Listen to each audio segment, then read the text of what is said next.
Hi, it's John Cronshaw here with my author diary for the weekend in June the 28th, 2026.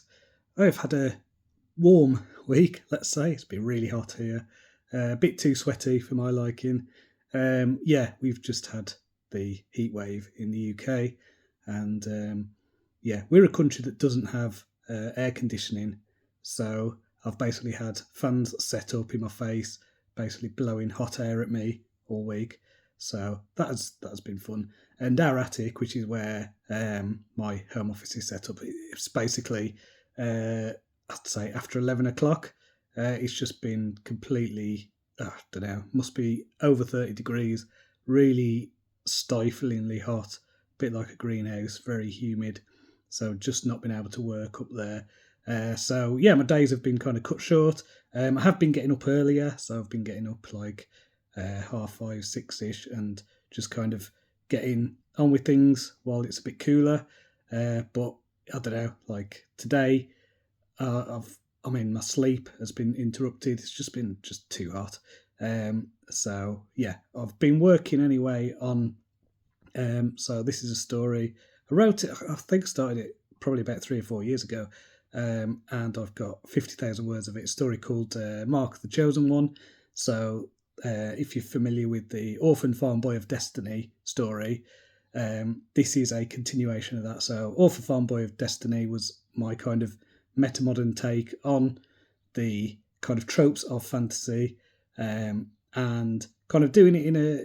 So instead of it being a kind of parody or, a satire or anything like that, it kind of deals with the obvious tropes of classic fantasy, like the Dark Lord and the Orphan Farm Boy, the magic sword and all that stuff, dealing with it, but in a very sincere way. So not for laughs. I mean, there's humour under it, but it's kind of... I tried to do a thing where it's kind of taking it seriously while at the same time kind of nodding and winking to the audience. So what I've done is I've allowed that to be free now on my Patreon, and I'm going to be working on this Mark the Chosen One. So I've been going through that. I've basically been doing an editing pass of what I've got so far. I'm about halfway through that. And I've been making notes as I go on any plot holes or kind of where the story should go after the end of where it is.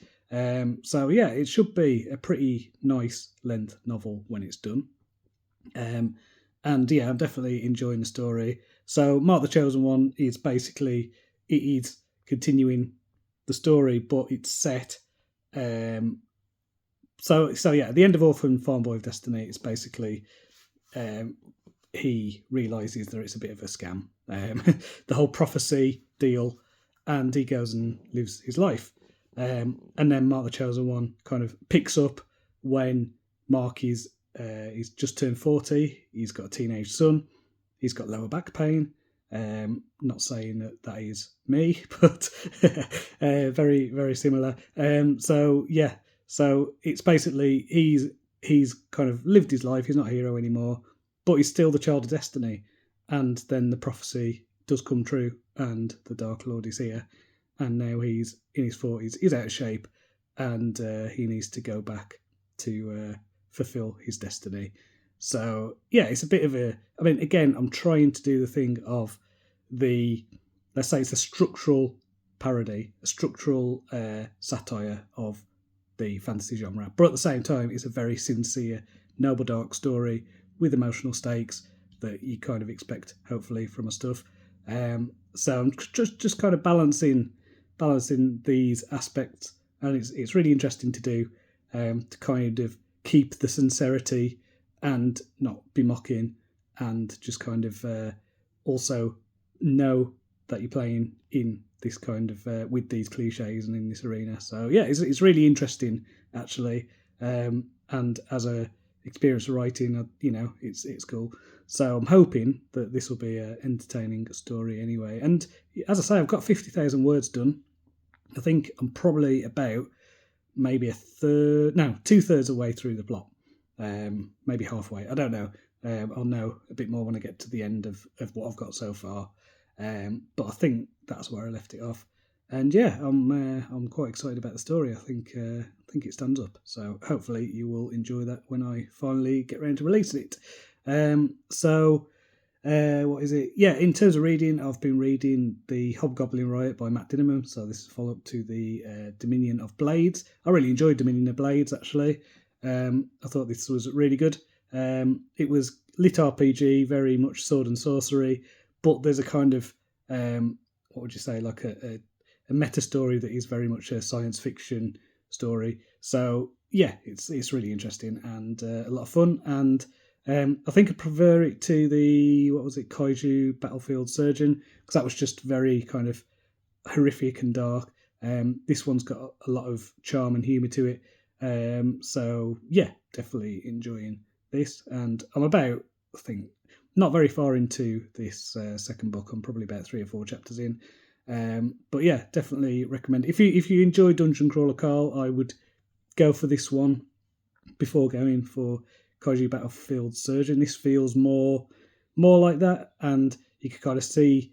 Yeah, it's like with this one and the Kaiju Battlefield Surgeon, like you could see the kind of roots of Dungeon Crawler Carl, but you know, I think Dungeon Crawler Carl is a level up from both these stories, but they're both good. So yeah, and there's some cool stuff in terms of characterization and the kind of creative solutions to problems, which I think Dungeon Crawler Carl is really good at.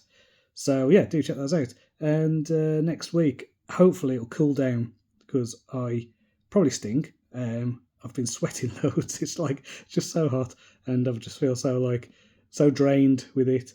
And we've just been like at night, but basically sunset over the last few nights has been us just going to the beach with Digit, my guide dog, and just getting him to go in the sea and cool down, and having a walk. And it has been breezy on the seafront, so that's been good. We've just been able to kind of cool down a bit in the evenings, and Digit's been able to cool down, so that's good. So yeah, hopefully anyway next week will be a bit cooler. It looks like it is. I think basically when it hits 30 degrees in the UK, it breaks. Like we just can't deal with it. We're not built for it. And of course, because we're British as well, I think it is fair enough that we do have to complain about it. So I think that is just part of being British. You have to complain about the weather, especially when it's too hot. So until next time, cheerio.